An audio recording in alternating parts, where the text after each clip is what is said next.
ऐसी सेवा प्रारंभ हुई कि एक बार आपने ठाकुर जी को दूध भोग पधराया,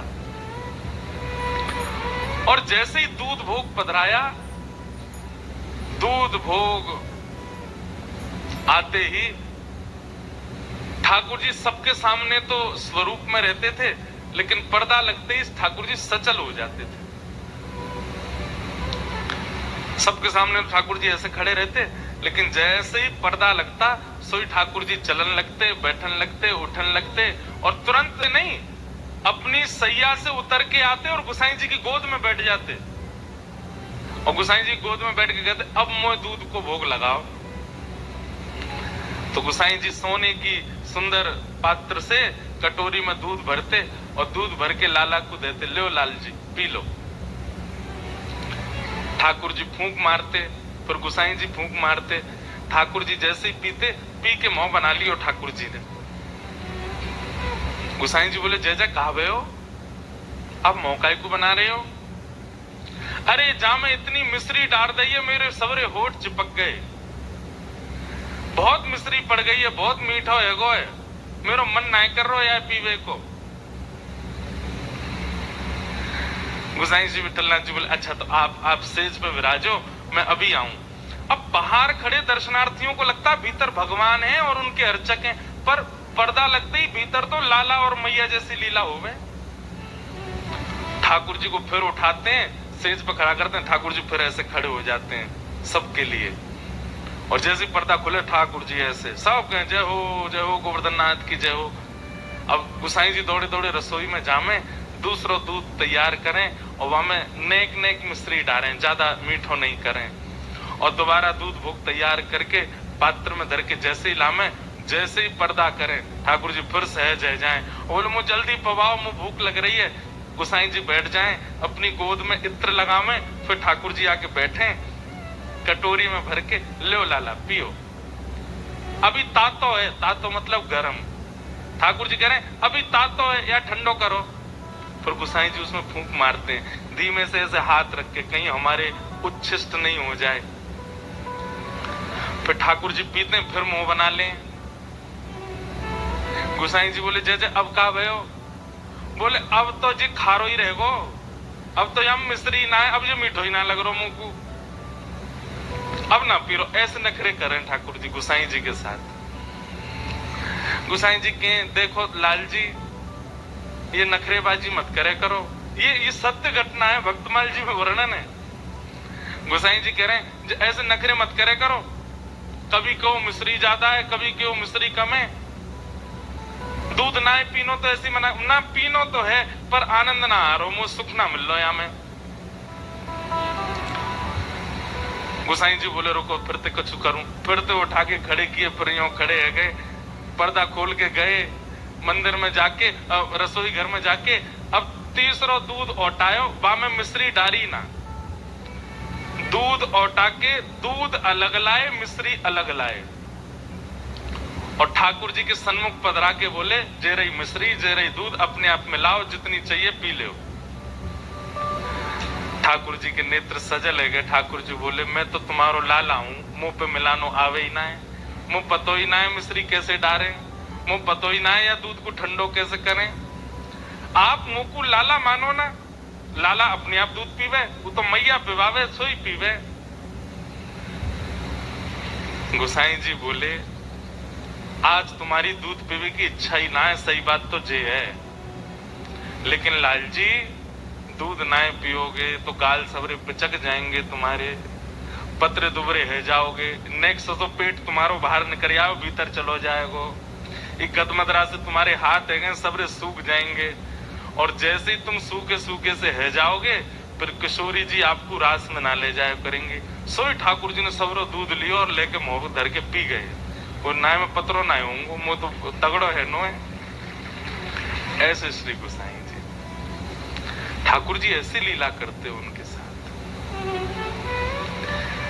और ये लीला होने के बाद गोसाई जी एकांत में बैठ करके नेत्रों से अश्रु प्रवाह करते, मुंह पे कितनी बड़ी कृपा, ये ठाकुर जी मुझसे कितनो प्रेम करें, ये मुंह पे कितनो प्रेम न्योछावर करें।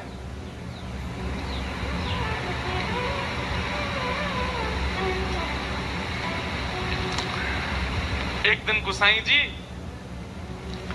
ठाकुर जी जैसे विराजते हैं ना, तो जहां विराजते हैं वहां पीछे जैसे हमने मसनद लगाई है, ऐसी ठाकुर जी की कमर पे टेक के लिए गोसाई जी ने एक गद्दी बनवाई, और गद्दी बनवाई, यहां मसनद लगाई, यहां मसनद लगाई। ठाकुर जी बोले, जे क्या कर रहे हो? गोसाई जी बोले, जय जय आप पूरे दिन खड़े रहो, थकान है जाती होगी तो ना कैसे पीछे टेक ले ले करो, और कभी कभी अवसर मिले करे तो बगल में मसनद है, इन पर पौड़ जाए करो। ठाकुर जी बोले, मो यहां में सुख ना मिले। तो बोले, कैसे सुख मिलेगा? बोले, तुम लेटो नीचे। गोसाई जी लेट गए और ठाकुर जी ऊपर से पट उनके ऊपर कूद गए, और कूद करके उनके पेट पे ही लिपट गए। बोले, जे सबसे बढ़िया सेज है, मैं तो यहीं सोऊंगा, मैं तो यहीं बैठूंगा, मैं तो यहीं लेटूंगा। और गोसाई जी से कहें, गोसाई जी आप पीछे बैठो और आपके पेट जो नेक्स्ट जो पेट निकलो, या ते टेक लगा के बैठूंगा मैं, मोई ये गद्दी ना चाहिए, मोई मसनद ना चाहिए, मैं तो लाला हूं। लाला तो गोद में बैठे। इतना प्रेम ठाकुर जी करते थे। गीता में भगवान कहते हैं, ये यथामाम प्रपद्यन्ते, जो मुझे जैसे भजेगा मैं उसको वैसे ही प्राप्त होता हूं। गोसाई जी लाला मानते थे तो ठाकुर जी लेश मात्र भी प्रकट नहीं होने देते थे कि वे परमात्मा है, वे लाला ही रहते थे। ऐसे गोसाई श्री विठलनाथ जी, उनकी सेवा।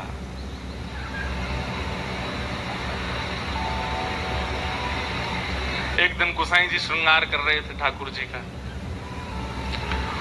और ठाकुर जी को श्रृंगार करते करते इतने में खिड़की थी मंदिर के गर्भगृह में, वहां गर्भगृह की खिड़की में एक बंदर आ गयो, और जैसे ही बंदर आयो तो ठाकुर जी ने बंदर को देखो तो बंदर ठाकुर जी पे करे खो, और जैसे ही ठाकुर जी पे करे खो खो, गोसाई जी के, ओ देख बंदर आगो, गोसाई जी देखो बंदर आगो, या भगाओ यहां से। गोसाई जी बोले, बंदर से डर रहे हो? बोले, मुझे डर लग रहा है, देखो ये मुझे कहीं खा नहीं जाए, ये बंदर मुझे ना खावे को, मेरे बंटा भोग में जितना प्रसाद लगो सब इनको लेके भाग जाएगो, या को भगाओ यहां से। गोसाई जी ने तब तो बंदर भगा दिया, लेकिन बाद में मन में सोचने लगे ऐसे बैठे बैठे, बोले यही श्री कृष्ण है, और यही अपने त्रेता युग में राम थे, और रावण को मारवे के काजे बंदरन की सेना लेके गए। जिन बंदरन ने राम रावण युद्ध में इतनो पराक्रम करके ठाकुर जी को विजयी करवायो, आज उन्हीं बंदरन से इतनो डर रहे हैं।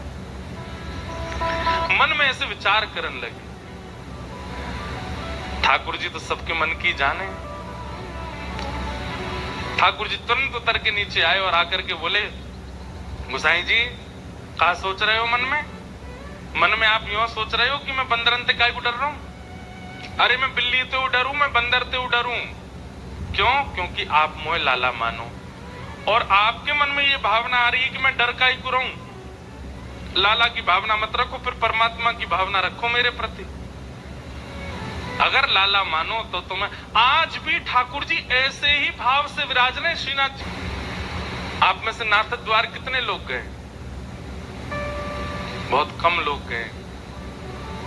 प्रयास कीजिएगा, अब कभी चक्कर लगे तो एक बार नाथ द्वार जरूर जाइएगा। पहले गोवर्धन में ही विराजते थे श्रीनाथ जी, बाद में फिर नाथ द्वार विराज गए। और नाथ द्वार जब तक नहीं जा पा रहे हो तो तब तक अमृतसर में ही श्री गोवर्धन नाथ जी की हवेली है भीतर, वहां दर्शन करें आना। तो नाथ द्वार जब आप जाएंगे तो वहां आप दर्शन करेंगे, श्रीनाथ जी विराज रहे हैं, और श्रीनाथ जी के मंदिर से नेक निकल के मंदिर प्रांगण में ही भीतर विश्व के सबसे पहले लड्डू गोपाल विराज रहे। उनको नवनीत प्रियालाल कहते हैं। क्या कहते हैं? नवनीत का मतलब मक्खन, और मक्खन से जो प्रेम करे वो नवनीत प्रिय लाल। लड्डू गोपाल तो हम लोगों ने नाम धर दिया, वो लड्डू थोड़ी है हाथ में, वो तो नवनीत है। ठाकुर जी के हाथ में क्या है? मक्खन है हाथ में। शोभित कर नवनीत लिए, घुटरुन चलत रेणु तन मंडित, गोरोचन तिलक किए, शोभित कर नवनीत लिए। तो अभी की घटना है, कुछ वर्ष पहले की।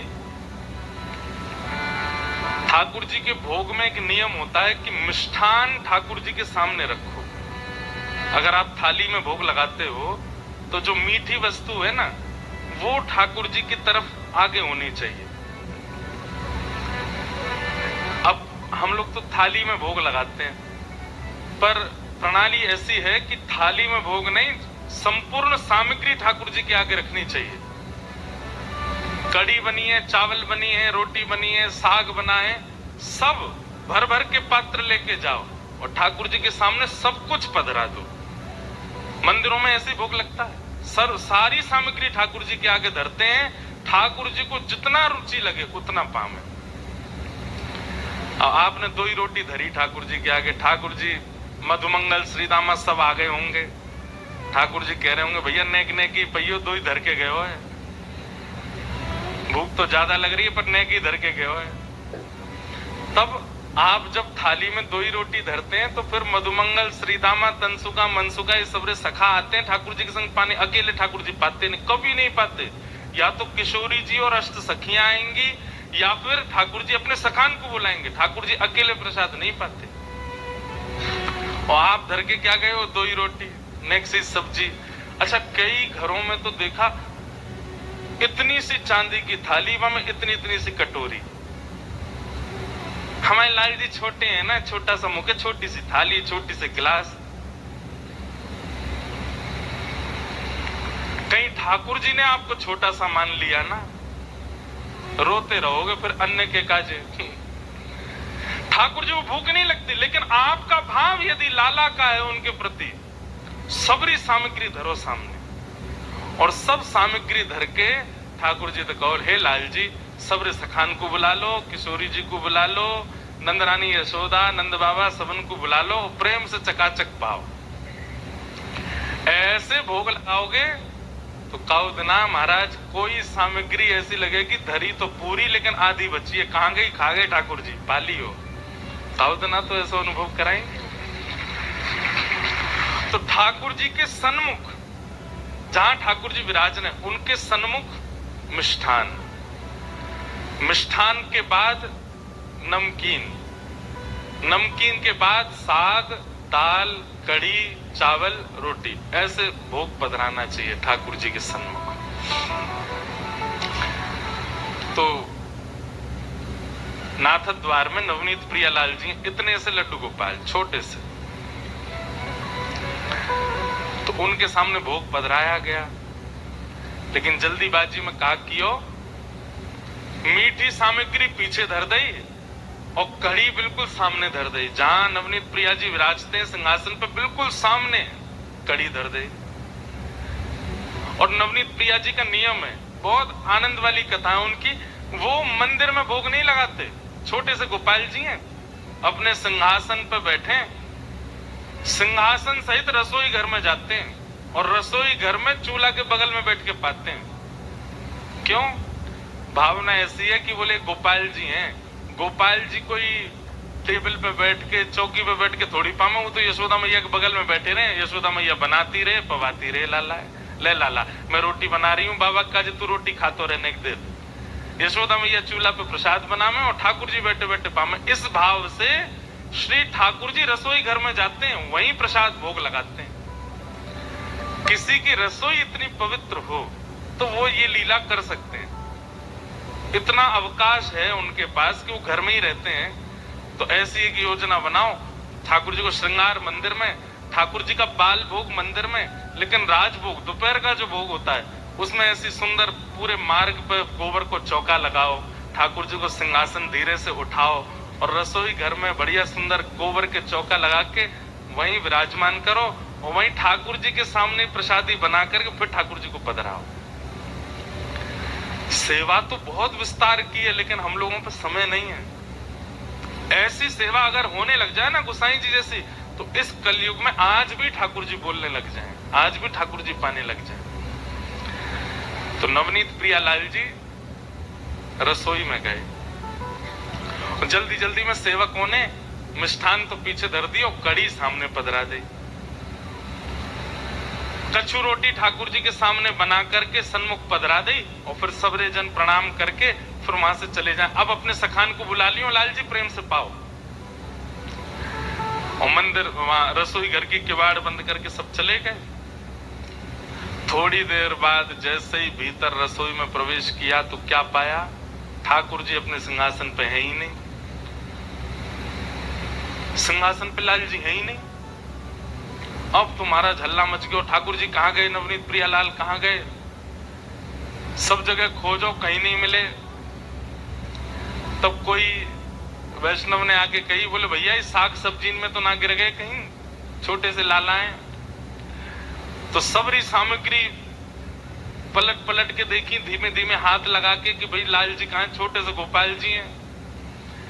सबरी सामग्री उलट पलट करी, कहीं नहीं मिले। लेकिन जो उस सिंहासन के सन्मुख कड़ी इतनी बड़े पात्र में धरी थी, जैसे ही वाकू पलटो सुबह में नवनीत प्रियालाल जी मिल गए।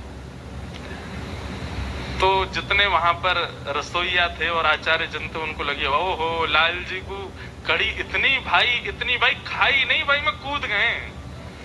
बताओ कड़ी इतनी बढ़िया लगी कि मैं नहा रहे हैं। और महाराज रसोईया ने कह दी भैया आप सुनो, आगामी कछु दिना तक कड़ी को ही भोग लगाओ ठाकुर जी को, इतनी कड़ी बढ़िया लग रही ठाकुर जी को। अब तो हर दिन कड़ी बन रही है ठाकुर जी को, कड़ी कड़ी और सामने कड़ी को ही भोग लगा रहे हैं। 5-6 दिन बीत गए तो जो मुख्य मुखिया जी थे, मुख्य पुजारी, रात में जैसे सोए तो श्री छोटे से गोपाल जी रोते रोते उनके स्वप्न में आए। जय जय कहा भे हो, आप काई को रो रहे हो, लाल जी आप काई को रो रहे हो। छोटे से को 5 दिन है गए, मुंह कड़ी कड़ी पवाए जा रहे हो और कुछ बनाए ना रहे। तो गोसाई जी बोले, मुखिया जी बोले जय जय वादना आप कूद गए कड़ी में, तो हमें लगी कड़ी बहुत बढ़िया लगे, हमारे कड़ी को भोग लगा रहे। ठाकुर जी बोले अरे कड़ी बढ़िया लगे या हमारे ना कूदो। तो वो तुमने खीर दूर धर दी, मैं तो वह ले जा रहा हूं, सब कड़ी बीच में आ गई। तो भाई मैं गिर गो, मैं तो खीर पावे जा रहा हूं, कहा करूं इतनी बड़ी कुआ जैसी कड़ी वहां में गिर गो मैं तो। मुखिया जी के नेत्र सजल हो गए। रात्रि में ही ठाकुर जी को प्रणाम किया, जय जय क्षमा कर दो। ऐसी लीला ठाकुर जी। ये लीला का विस्तार किसने किया, श्री गोसाई विठलनाथ जी। थोड़ा विस्तार तो बंधुओं करो। आप पति के लिए समय निकालते हैं, बच्चों के लिए समय निकालते हैं, प्रेमियों के लिए समय निकालते हैं, ठाकुर जी के लिए भी समय निकालो। नेक विस्तार तो उत्सव को, सेवा को करो, तभी ठाकुर जी अनुभव कराएंगे अपना।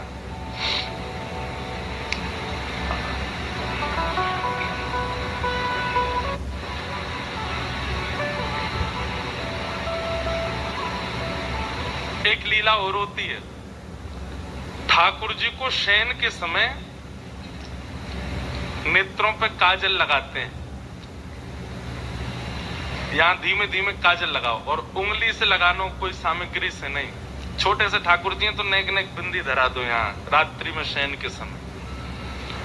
और सुबह जब मंगला करवे जाओ तो फिर वो जैसे सुबह सुबह लाल जी उठे हैं, उठ करके क्या करते हैं, ठाकुर जी ऐसे मीड़ते हैं अपनी आंख। तो वो काजल जो यहाँ 2-2 बिंदी धरी है ना, सुबह जब मंगला करो तो उनको ऐसे नेत्रन के ऊपर ऐसे ऐसे गोल गोल घुमा दो। तो उस भाव से आरती करनी है कि लाला ने उठ के अपनी आंख मीड़ ली है, सो ऐसे जगन्नाथ बन गए, गोल गोल आंख काली पड़ गई है। आज भी नवनीत प्रिया जी का आप दर्शन करने जाओगे तो श्री लाल जी के नेत्र दिखाई ही नहीं देते। मैंने मुखिया जी से पूछा, मैंने मुखिया जी एक बात बताओ, ये लाला के नेत्र का ही ना दिखाई दें। बोले अरे रात में काजर लगाए और सुबह उठ के लाला ने आंख मीड़ ली, सबरी आंख दुबक गई ठाकुर जी की, या हमारे कारी कारी आंख है गई हैं। ये सब लीला विस्तार करी है श्री गोसाई जी।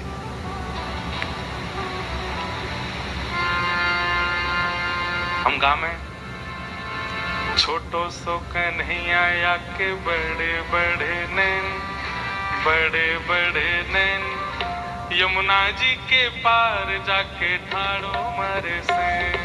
छोटो सो कन्हैया आया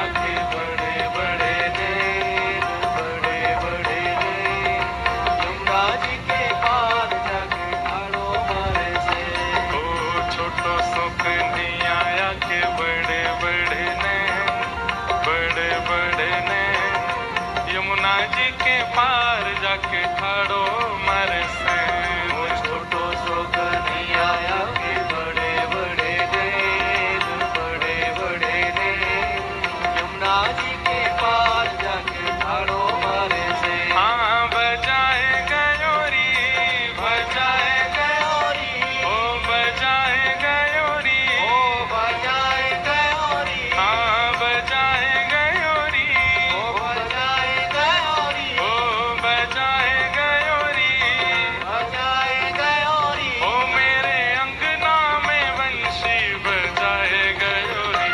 ओ छोटो सो कन्हैया के बड़े बड़े नैन, बड़े बड़े नैन, यमुना जी के पार जाके ठाड़ो मारे सैन। वो छोटो सो कन्हैया के बड़े बड़े नैन, बड़े बड़े नैन, यमुना जी के पार जाके ठाड़ो मारे सैन। हाँ छोटो सो कन्हैया के बड़े बड़े नैन, बड़े बड़े नैन, यमुना जी के पार जाके ठाड़ो मारे सैन। छोटो सो कन्हैया के बड़े बड़े नैन, बड़े बड़े नैन, यमुना जी के पार जाके ठाड़ो मारे सैन। सैन कहते के ब्रजभाषा को शब्द है सैन। सैन को मतलब होवे इनको मटकाना। ठाकुर जी अपनी भौं मटकाते हैं। छोटो सो कन्हैया के बड़े बड़े नैन, बड़े बड़े नैन, यमुना जी के पार जाके ठाड़ो मारे सैन। वो छोटो सो कन्हैया के बड़े बड़े नैन, बड़े बड़े नैन, यमुना जी के पार जाके देखो। ठाड़ो मारे सैन। आज यमुना जी के पार जाके ठाड़ो मारे सैन। यमुना जी के पार जाके ठाड़ो मारे सैन। हाँ भिगोए गयोरी, ओ भिगोए गयोरी, हाँ खाए गयोरी, हाँ खाए गयोरी, हो मेरी लूट लूट मटकी को खाए गयोरी। छोटो सो कन्हैया के बड़े बड़े नैन, बड़े बड़े नैन, यमुना जी के पार जाके ठाड़ो मारे सैन। छोटो सो कन्हैया के बड़े बड़े नैन, बड़े बड़े नैन, यमुना जी के पार जाके ठाड़ो मारे सैन। ऐसे श्री गुसाई विठलनाथ जी ने सेवा प्रणाली विराजमान की। आपका मुख्य भाव यही है कि ठाकुर जी से संबंध बना के सेवा करो, उनको भगवान मान के नहीं। सब लोग बिल्कुल सावधानी से सुनो। उनको प्रति भगवान की भावना तो रखनी है। उसमें किस प्रकार से भावना रखनी है? स्वच्छता के रूप में, पवित्रता के रूप में, इन सब भाव में तो भगवान की भावना रखनी है। पर जब सेवा करें तो फिर लाल जी की भावना से करनी है। मैया हल्ला मत करो, हमने वो पानी नहीं पियो, आप सब डकोस रहे हो।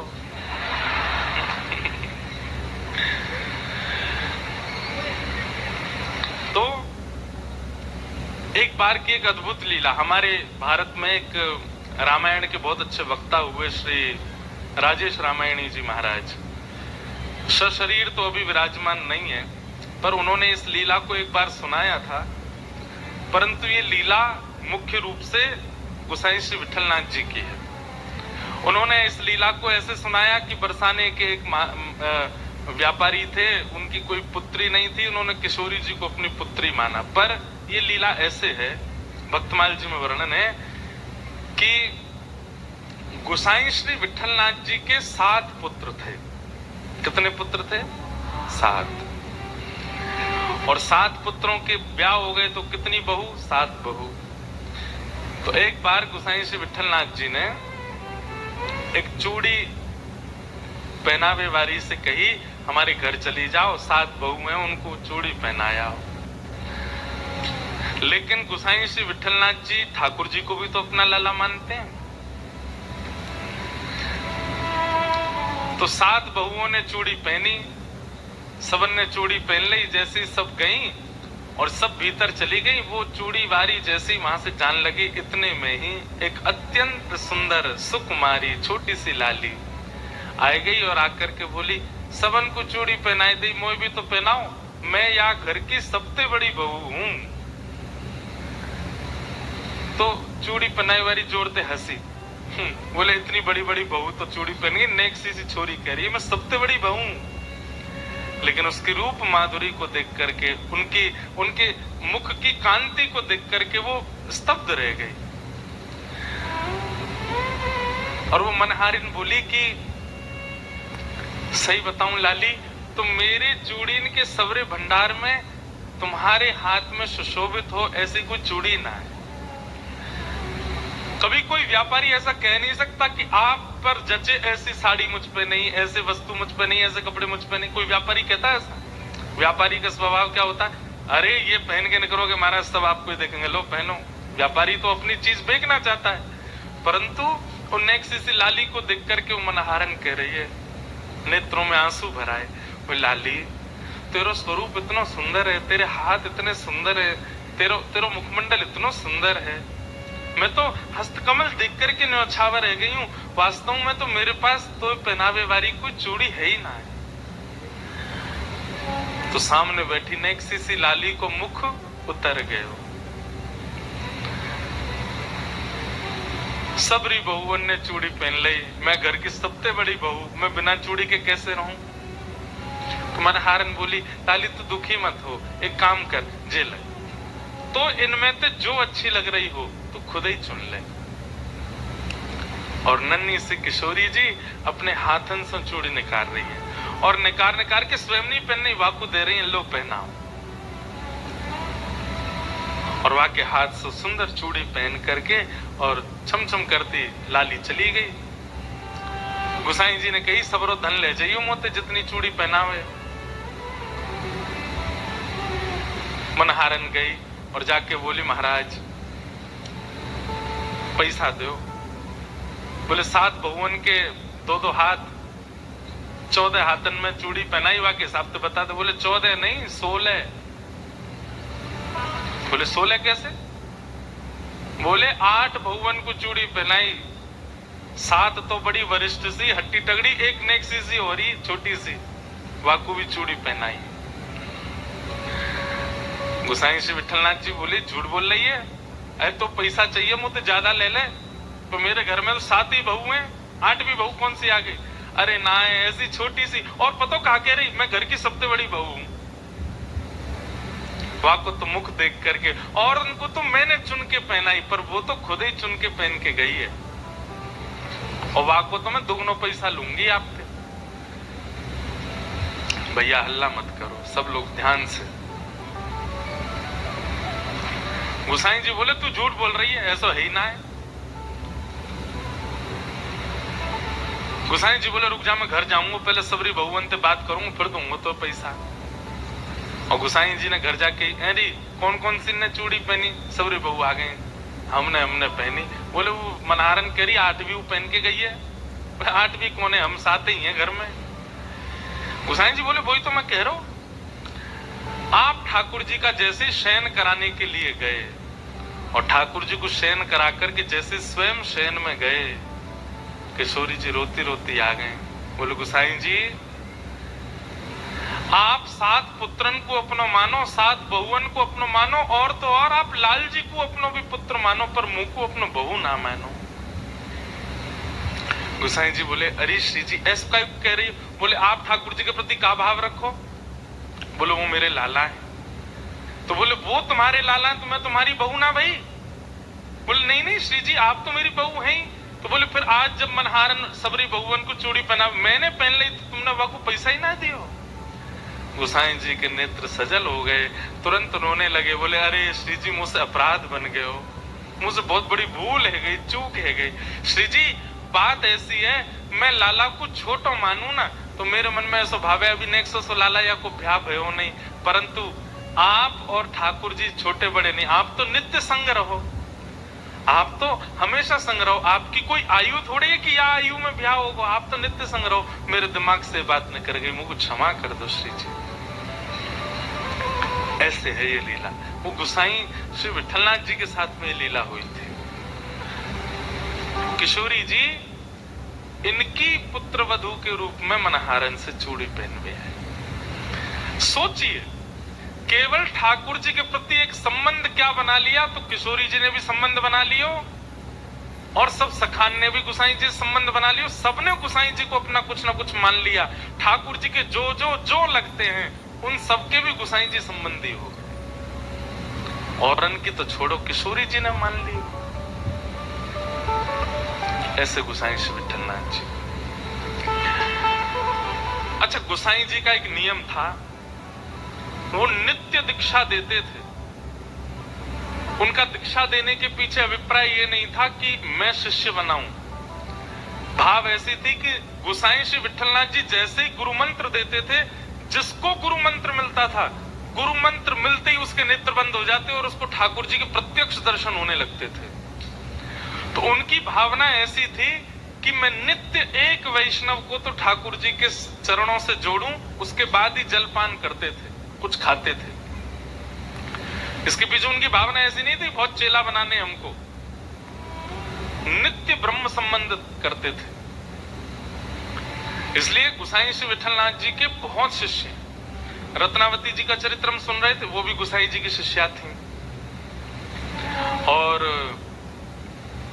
अब ऐसे स्मृति में आ नहीं रहे नाम, लगभग गोसाई जी के रसखान गोसाई जी के शिष्य, गोसाई विठलनाथ जी के शिष्य। और ताज बेगम का चरित्र हमने एक दो बार कहा है। आज किसी ने मुझे लिख के भी दिया, एक महाराज उनका पद गा दीजिएगा ताज बेगम का। अकबर की पत्नी थी ताज बेगम। उसने जब से ठाकुर जी को देखा, वो तो ऐसी बीमार पड़ने लगी कि सब वैद्यों ने आकर के उसका उपचार किया, लेकिन वो ठीक नहीं हुई। तब अंत में अकबर ने कहा, बेगम आपको ऐसा कौन सा रोग हुआ, किसी वैद्य से आप ठीक नहीं हो रही हो? बोले आप समझोगे नहीं। बोले नहीं नहीं बताओ।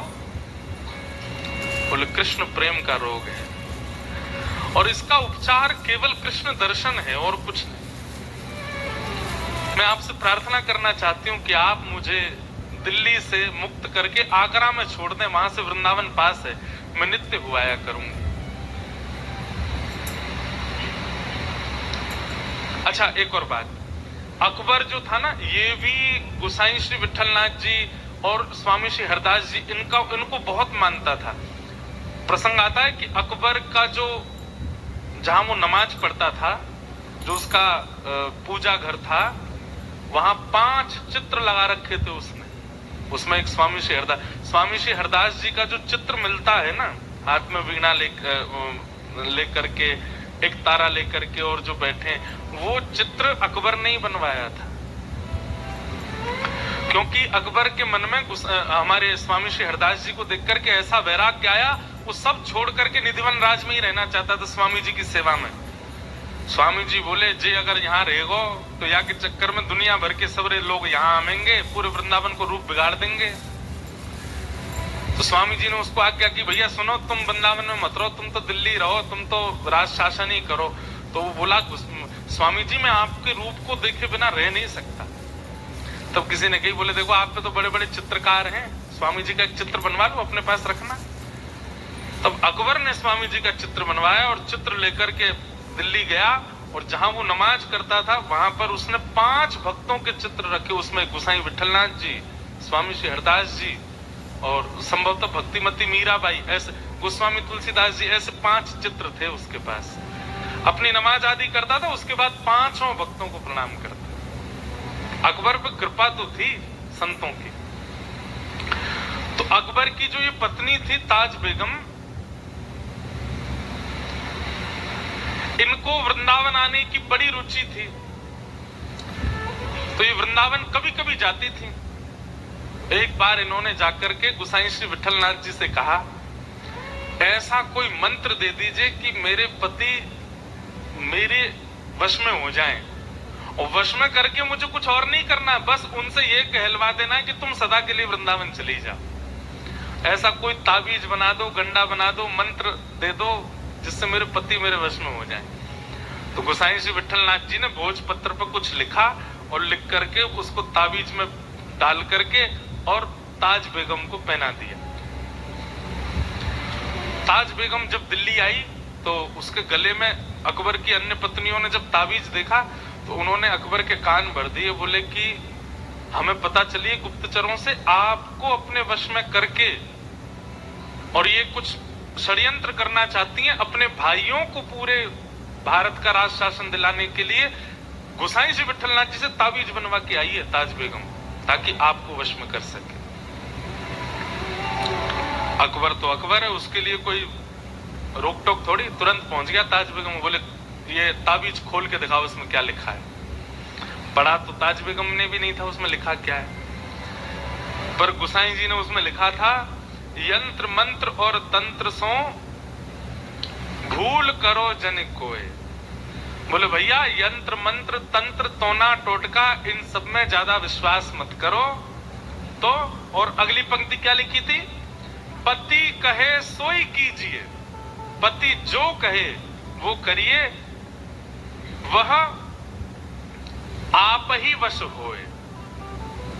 गोसाई जी ने लिखा था तंत्र मंत्र पर विश्वास मत करो, पति की बस आज्ञा मानो, पति की आज्ञा मानने लग जाओगे वो अपने आप ही आपका हो जाएगा। इस बात को पढ़ करके अकबर को इतना अच्छा लगा, बोले देखिए इन्होंने कितनी अच्छी बात लिखी, तंत्र मंत्र पर भरोसा मत करो, पति की आज्ञा मानो, पति जो कहे उससे अपने आप ही पति आपका हो जाएगा। तुरंत ताज बेगम को लेकर के वृंदावन गया और गोसाई श्री विठलनाथ जी को जाकर के उसने प्रणाम किया और उसने कहा महाराज मैं कुछ देना चाहता हूं। तो गोसाई श्री विठलनाथ जी ने कही, बोले काम करो, हमारे श्रीनाथ जी के लिए गौचारण के लिए भूमि प्रदान करो। 500 एकड़ जमीन अकबर ने श्रीनाथ जी और नवनीत प्रिया जी के गौचारण के लिए प्रदान की। आज भी गिरिराज जी में गौचारण भूमि जो है ये अपना पारासौली चंद्र सरोवर आदि ये सब अकबर ने प्रदान किए थे ठाकुर जी को। एक दिन ताज बेगम का इतना प्रेम ठाकुर जी के प्रति देख करके अकबर ने कहा, देवी आप क्या चाहती हैं? बोले हमको सदा के लिए वृंदावन छोड़ दो। और अकबर ने ताज बेगम को वृंदावन छोड़ दिया। गोसाई जी की शरण में रह करके उसको मंदिर में तो जाने नहीं दिया जाता था क्योंकि म्लेच्छ थी। खिड़की से दर्शन करती थी श्रीनाथ जी का, खिड़की से दर्शन करती ठाकुर जी का। दर्शन कर करके उसकी ऐसी स्थिति हो गई कि अब ताज बेगम दर्शन नहीं करती है। ताज बेगम मन में सोच लेती है आज ठाकुर जी ने पीली पोशाक पहनी होगी, टेढ़ा मुकुट पहना होगा, मुकुट पर सेहरा बांधा होगा, मोती के श्रृंगार धारण किए होंगे, आज ठाकुर जी को गुलाब का इत्र लगा होगा, कंठ में मोगरा की माला पहनी होगी। मन में सोचती थी, दर्शन करने नहीं जाती थी। और जो दर्शन करके आते उनसे पूछती आज ठाकुर जी कैसे श्रृंगार में जरा बताना, तो कहते आज ठाकुर जी ने पीली पीताम्बरी पहनी है, पाग पे सेहरा पहना है, मोती की लड़ धारण करी है, गले में मोगरा की माला पहनी। और ये सुनकर के ताज बेगम नाचने लगती थी। क्यों? अब उसको मंदिर जाने की आवश्यकता नहीं है, वो अपनी कुटिया में बैठे बैठे चिंतन करती है और ठाकुर जी वैसे श्रृंगार में होते हैं गोसाई श्री विठलनाथ जी की। तो इसलिए वो ब्रह्म संबंध देते थे, रोज दीक्षा देते थे। क्यों? उनके दीक्षा देते ही जो वैष्णव दीक्षा लेता था उसको तुरंत ठाकुर जी का दर्शन अनुभव होने लग जाता था। और नियम बना लिया कि जब तक दीक्षा एक वैष्णव नहीं बनाऊंगा तब तक जलपान नहीं करूंगा। तो एक बार क्या हुआ, आज पता नहीं क्या ऐसा योग था, बहुत गर्मी पड़ रही थी, लोग बाग घरों से निकले ही नहीं, कोई गोसाई जी के पास आया नहीं। मध्याह्न का समय हो गया, गोसाई जी भूखे बैठे। क्यों? रोज ब्रह्म संबंध देते हैं फिर कुछ पाते हैं। तभी आप गोविंद कुंड है गिरिराज जी में, वहां जाकर के बैठ गए और गोविंद कुंड में 2 हंस घूम रहे थे। आपने मन में विचार किया आज तक मानवों को ठाकुर जी का दर्शन कराया है ब्रह्म संबंध देके, इन जीवों का भी तो अधिकार है। और आपने उन 2 हंस हंसनी के जोड़े के कान में अष्टाक्षर मंत्र देके उनको कंठी माला पहना दी। और जैसे ही कंठी माला धारण कराई दोनों के चतुर्भुज रूप हो गए और दोनों का ही निकुंज में प्रवेश हो गया, ठाकुर जी की प्राप्ति हो गई। ऐसे गोसाई श्री विठलनाथ जी, ठाकुर जी से उनका ऐसा संबंध। इनके जीवन में भी एक परीक्षा हुई थी। कृष्णदास अधिकारी जी थे, उनसे इनकी किसी बात पर अनबन हो गई और श्री कृष्णदास अधिकारी जी ने इनके जो दूसरे भाई थे गोपीनाथ जी, उनका भगवत नाम गमन हो गया था। उनकी पत्नी थी और उनका एक बेटा था, बेटे का नाम पुरुषोत्तम था। इन्होंने पूरे गोवर्धन के वैष्णवों को इकट्ठा किया और इकट्ठा करके कहा, भैया देखो, महाप्रभु जी के दूसरे पुत्र श्री गोपीनाथ जी, जो कि भगवत नाम गमन हो गया, उन पर थोड़ी दया आनी चाहिए कि नहीं? ये पूरी सेवा श्रीनाथ जी की गोसाई जी करते हैं, उनका बेटा बेचारा वो सेवा में नहीं जा पाता है। आप सब लोगों को आवाज उठानी चाहिए और गोपीनाथ जी की पत्नी और उनके बेटे को ठाकुर जी की सेवा का अधिकार मिलना चाहिए। तो कई लोगों ने इस बात का समर्थन किया और समर्थन के भाव से गोसाई श्री विठलनाथ जी को ठाकुर जी से कुछ समय के लिए दूर कर दिया। गोपीनाथ जी के पुत्र श्री पुरुषोत्तम जी सेवा करने लगे श्रीनाथ जी की।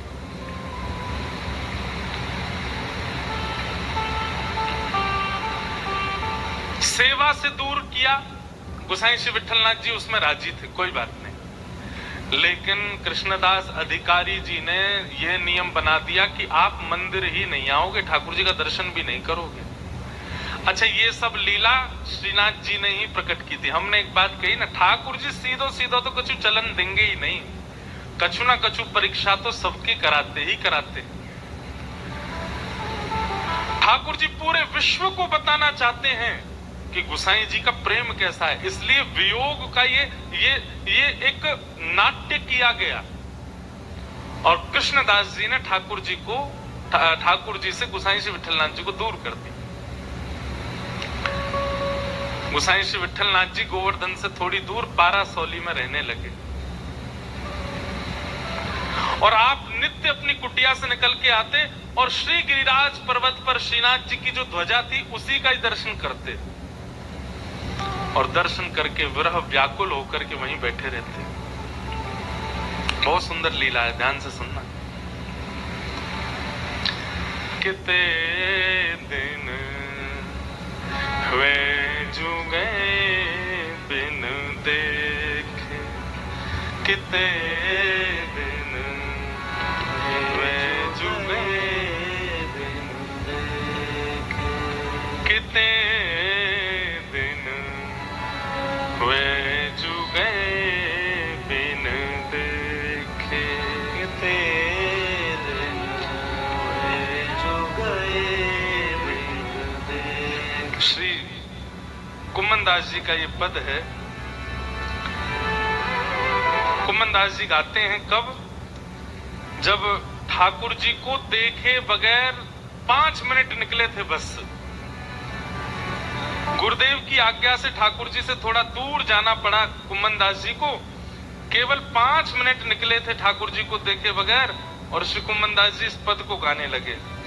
कितने दिन हुए जुगे बिन देखे, कितने दिन हुए जुगे। हम लोगों को महीना महीना निकल जाता ठाकुर जी को देखे बगैर, हम रह लेते हैं, लेकिन कुम्मनदास जी को 5 मिनट दूर किया गया ठाकुर जी से और कुम्मनदास जी रोते रोते गाने लगे, कितने दिन हो गए ठाकुर जी को देखे बगैर। किनको देखे बगैर? तरुण किशोर रसिक नंद नंदन,